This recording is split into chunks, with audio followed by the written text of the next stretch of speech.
दिवा हद्दीतील शिबली नगर परिसरात अनधिकृत शाळा सुरू असल्याचा समाजसेवक सुकुमार गायकवाड यांचा आरोप। ठाणे दिवा हद्दीतील शिबली नगर परिसरात अनधिकृत शाळा सुरू असून विद्यार्थ्यांची फसवणूक केली जात असल्याचा आरोप सामाजिक कार्यकर्ते सुकुमार गायकवाड यांनी केलाय। शिबली नगर परिसरातील आल्हाद पब्लिक स्कूल असे या अनधिकृत शाळेचं नाव असल्याची माहिती सुकुमार गायकवाड यांनी प्रसारमाध्यमांशी बोलताना दिली आहे। 16 जून रोजी शिक्षण विभागाकडे सामाजिक कार्यकर्ते सुकुमार गायकवाड यांनी या शाळेविरोधात तक्रार दाखल केली होती। याची दखल घेत संबंधित विभागाने शाळेची पाहणी करून वस्तुस्थिती तपासून शाळेच्या व्यवस्थापकांना तोंडी समज दिली। तसेच 4 जुलै रोजी शाळेच्या व्यवस्थापकांना 29,50,000 रुपयांचा दंड आकारून नोटीस बजावून 7 दिवसांच्या आत शाळा बंद करण्याची समज दिली।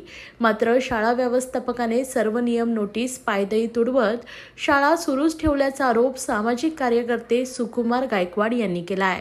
शाळा व्यवस्थापकांना प्रशासनाचा धाक नसून सर्रास शाळा सुरू ठेवून विद्यार्थ्यांच्या भविष्यासोबत खेळत असल्याचा आरोप त्यांनी केलाय। आज या संदर्भात सुकुमार गायकवाड यांनी माध्यमांशी संवाद साधलाय।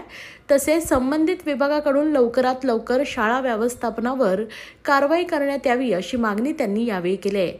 त्यामुळे येणाऱ्या काळात या शाळा व्यवस्थापनावर कारवाई होणार का हे पाहणं महत्त्वाचं ठरणार आहे। प्रभाग समिती अंतर्गत दोस्ती या परिसरामध्ये अल हिदाया पब्लिक स्कूल या नावाची शाळा चालू आहे। या संदर्भात मी जे आहे शिक्षण विभागाला तक्रार केली होती। संबंधित विभागाने याची दखल घेऊन या शाळेची स्थळपाहणी केली। स्थळपाहणी केल्यानंतर शाळेची संबंधित विभागाच्या अशा निदर्शनास आले की खरंच ही शाळा बेकायदेशीर विना परवाना ही शाळा चालवण्यात येत आहे। त्या संदर्भात शिक्षण विभागाने यांना सूचना दिल्या की ही शाळा तत्काळ बंद करावा। हे शाळा तुमची सदर शाळा ही ठाणे महानगरपालिकेमध्ये नोंद नाही आहे आणि तुम्ही ही शाळा बेकायदेशीरपणे चालवत आहे।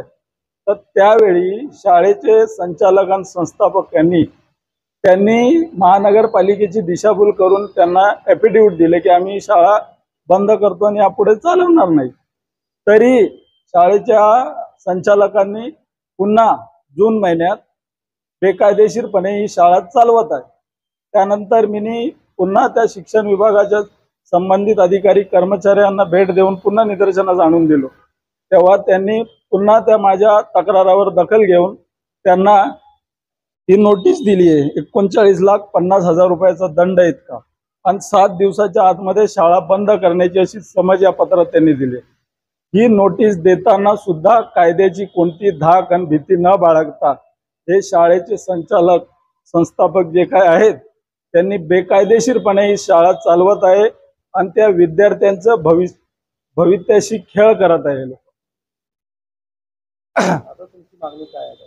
माझी मागणी हेच आहे की ठाणे महानगरपालिकेचे जे आयुक्त आहेत आणि पोलीस आयुक्त साहेब ठाणे शहर त्यांनी तत्काळ यांच्यावरती जे परिपत्रकार निर्णयानुसार त्यांच्यावर तत्काळ कारवाई करावी आणि त्या मुलांच्या विद्यार्थ्यांसोबत जे काही हे लोक खेळ करतायत शाळेचे संचालक व्यवस्थापक त्यांच्यावर कठोरात कठोर कायदेशीर कारवाई करावी हीच माझी मागणी आहे। किती विद्यार्थी त्या शाळेमध्ये 297 इतके विद्यार्थी शिकत आहे असं अहवालात नमूद आहे।